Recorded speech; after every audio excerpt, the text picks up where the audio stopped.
After I got out of the SAT, I was pretty confident. I had taken a lot of practice tests before, so I knew what getting a perfect score felt like, and I felt like I had done the same. I was a little bit nervous about how I did on the essay, but overall I was pretty confident.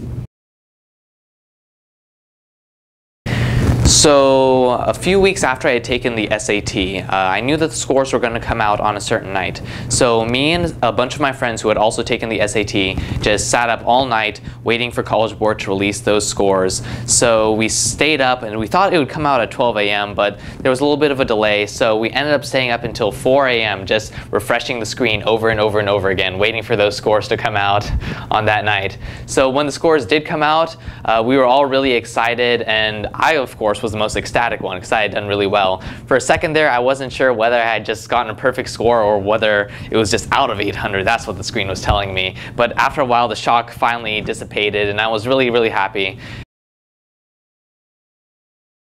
So in my preparation for the SAT, I'd say the two sections that were bothering me the most were the critical reading and the writing sections. I was pretty nervous about those two in comparison to math.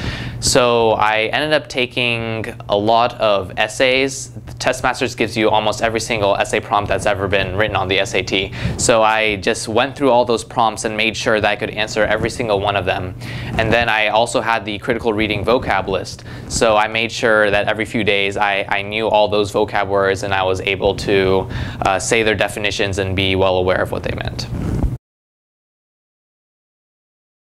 So one of the biggest pieces of advice I have to anybody who's willing to take the SAT is before you go in, make sure that whenever you take your practice test, make sure you do it under the test conditions.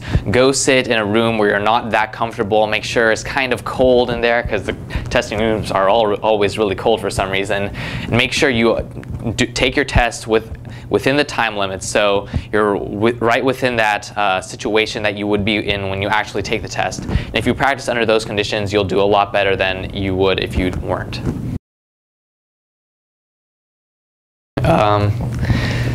So I'm not really sure what my plans for the future are. Like any student around my age, I'm pretty sure I'm going to try and get into college.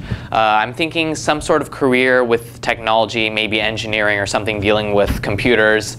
I'm planning to go to some school, maybe like MIT or Caltech, some university like that.